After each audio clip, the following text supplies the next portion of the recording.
Southwest Initiative is an organization and foundation that people and businesses look to for hope, inspiration, and leadership.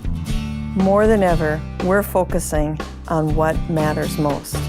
Southwest Initiative really looks to leaders, business leaders, for wisdom, guidance, and direction. Our economy in Southwest was built by entrepreneurs. People who are willing to take a risk, make investments of both time and money to make a difference in this region and in our communities.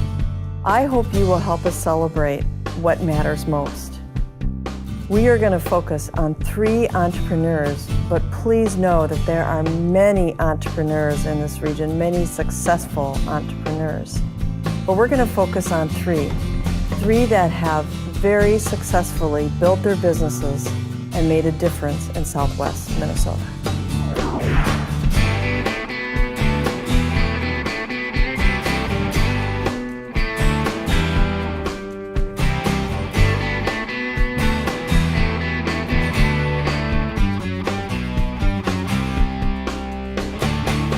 Before we opened Cedar Crest originally, I worked in the nursing home, a couple of different nursing homes as a charge nurse.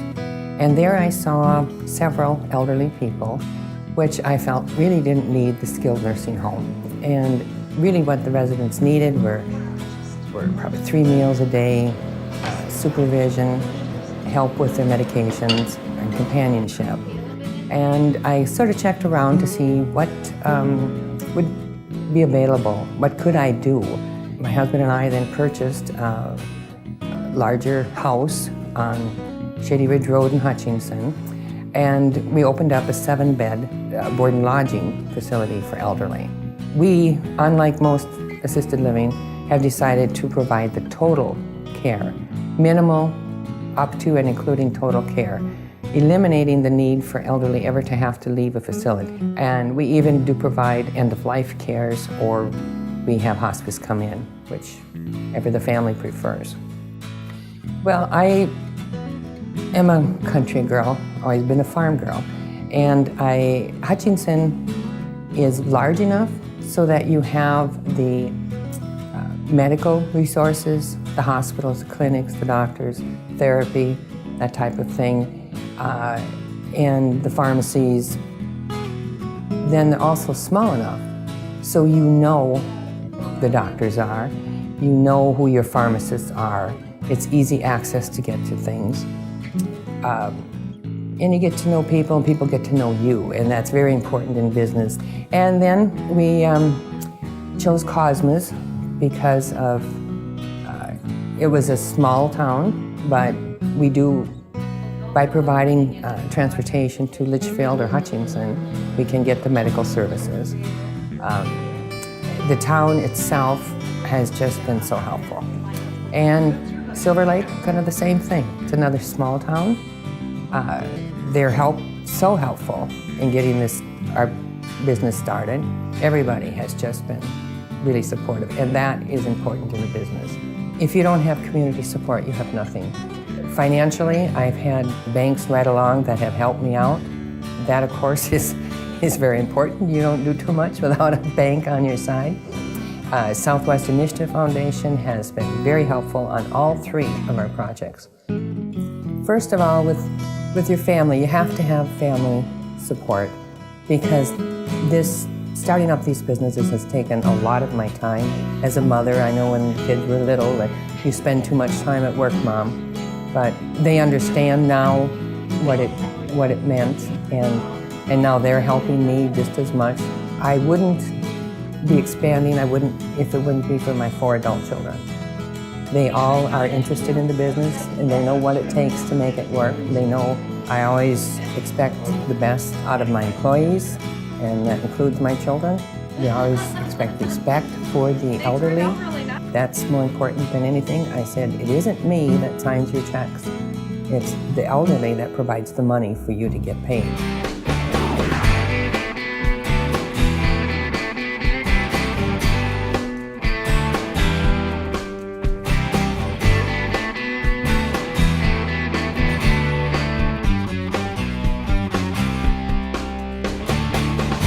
Country Enterprises, essentially we call ourselves a manufacturer/distributor. Our business originally started with field intake markers, so it was one item. They call up to buy fiberglass rod, you ask what they do with it. Oh, can we help you make that other part that you're using it for? I said we're not in one specific business, it's what else can we do for the customers we have.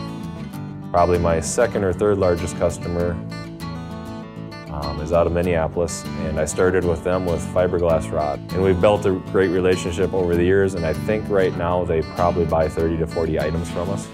We would go to the cities every week and deliver, and I'd walk through their warehouse every week on the way to his office, and we'd walk back out and I'd grab more items and say, oh, we can make that. And as long as you can save them money, save somebody money, that's obviously number one in business, but if they like dealing with you, they're going to be open to the idea. So we're very big in the street banner industry, do a lot of the hardware for mounting the street banners coming into cities. I always thought I was in the wrong end of the banner industry, of the hardware. Thought everybody making the money's on the printing end. So we started a sign shop. The name of the sign shop is CE Signs and Designs. It's DBA of Country Enterprises, doing business as. Most people don't know we are actually multiple companies. We are Treadleg, Answerman, and then doing business as CE Signs and Designs. So part of entrepreneurship kind of runs in my family, as I'm finding out. Growing up and when I was young, we used to roll the material out across our living room floor, and mark it out and cut it. I remember my sister doing that, my brother. My grandma used to cut all of our reflective tape that we put on hydrant markers with a paper cutter. I was always young in this business, so I mean it was hard getting a little respect from customers and different things. And my dad eventually started transferring some shares over, so I owned it with my mom and my dad. And I was vice president up until the time my father passed away. We employ around 20 people. We've got a few high school kids that we get for summer help, a little after school at times. Right now we absolutely have the best core group we've ever had. It's I can imagine the people that are there now being there in 15 or 20 years. So it's you want stability when you try to grow, and we've got that. For growing and need space, we have that. And basically the financial end of it, only operating capital and expansion capital. So already been working on the bankers with that. So we have considered relocating, but part of it's really not beneficial. For the most part, our product gets shipped out of our place mostly by truck, so it doesn't, for the most part, matter where we are located. Where if you go to Marshall or Redwood Falls or any bigger location, you pay more for your property. And property, for the most part, I'm not in business to make money on property, I'm in business to sell items, so you don't want to tie dollars up that way. The advantages would be you've got spectacular help. It's one thing you hear from a lot of bigger companies in the cities, other areas of the country, is the rural area out here, you have good help. I try to sell them something, I say, well, we got to work on this. Yeah, you got good help out there.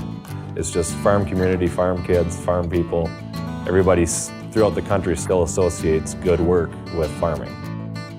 So that's one nice part about southwestern Minnesota, we have that. There's been tons of community support. The Southwest Minnesota Foundation, State Bank of Lucan have been my financial support. Every time I want to do something, it kind of sounds off the ball, and you walk in and try to tell them what you want to do, and they usually find a way to make it work.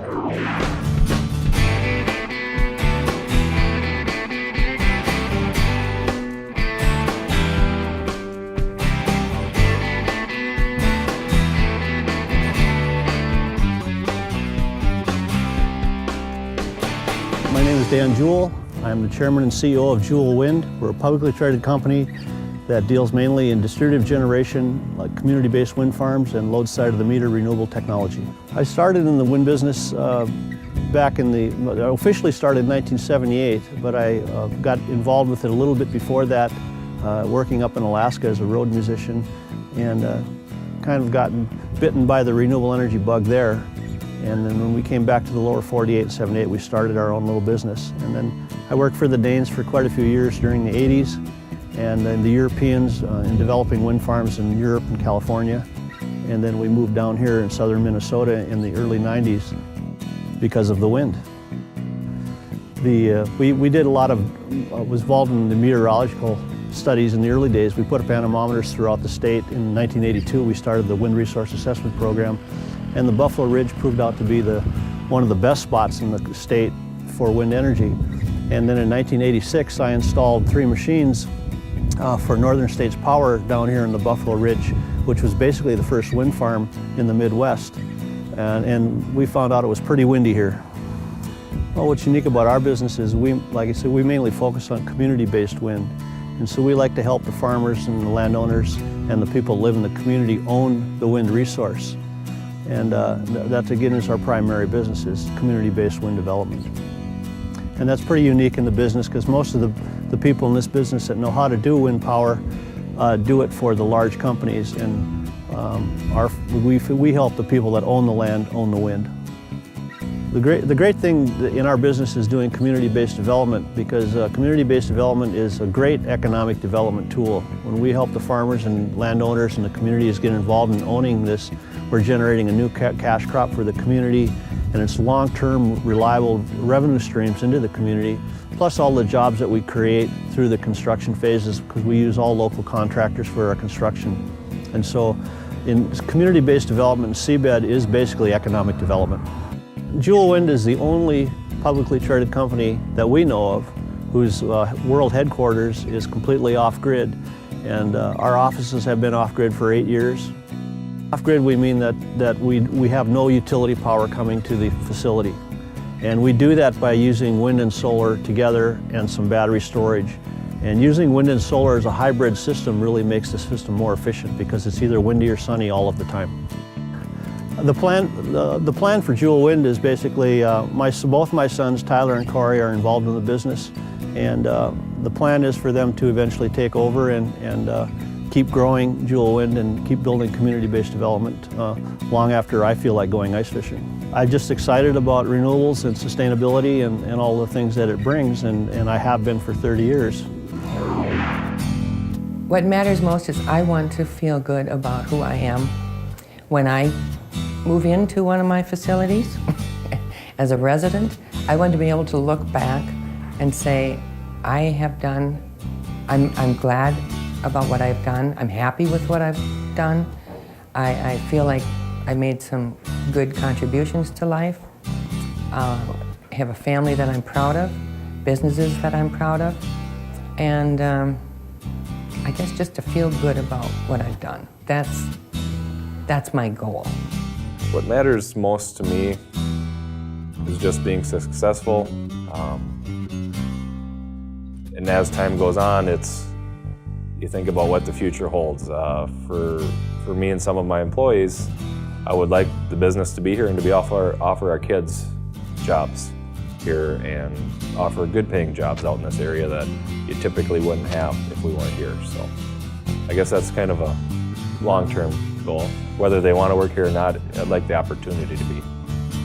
Family matters most, and that relates back into our whole business philosophy of developing clean, sustainable energy for my family and my family's family. So, I mean, that's what matters most to me.